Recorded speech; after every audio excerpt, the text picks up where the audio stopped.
Alright, magandang araw mga kaibigan. So, ngayong gabi ay dumating yung ating order para sa ating sasakyan. Ito ay isang tools. So, dagdag na naman to sa ating koleksyon ng mga tools. Dahil mahilig tayo mag-DIY, so ito, buksan natin. Ito po ay isang set ng yan. Isang set siya ng pangtanggal ng ball joint at saka pang-install ng ball joint. So ito yung mga adapters and couplings, may mga ibang attachment. So ito para sa mga malalaki ball joints or mga bushings. So yan.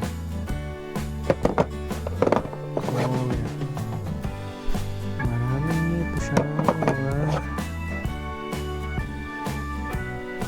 ito, receiver ng ball joint, mga bilog lang. Saka meron din dito tatlo, at saka yung ito, yung bigat siya, heavy duty na stick. So ito lagyan natin ito dito.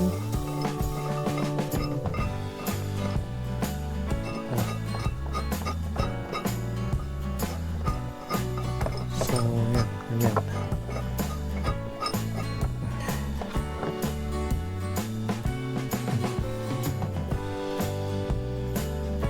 Ito ay para sa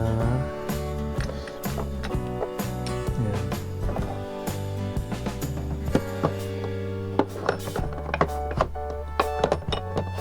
So yan.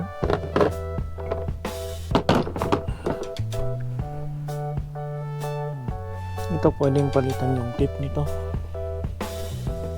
Ito yung extra. So ito kasi malapad siya. Ito hindi masyado. So yan, pwede na kapalitan ito. Mabuting na. So yan.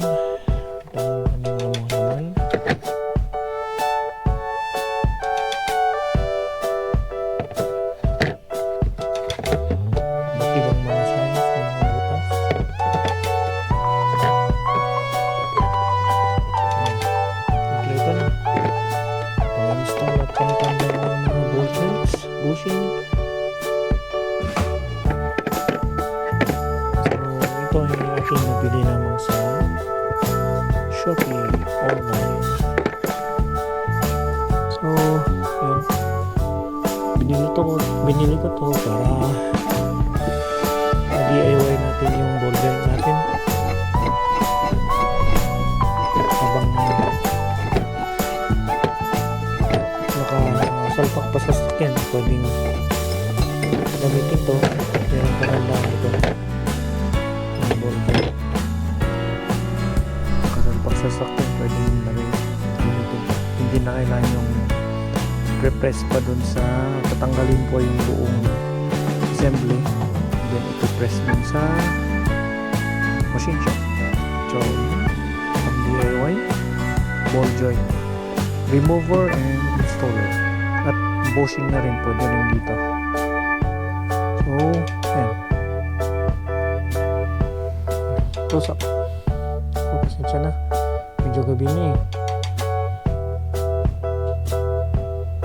Yan, i-vlog ko na lang ulit kung kapalitan ko na yung ball joint ko, at isasabay ko na rin yung ating upper swing arm ng CRV Gen.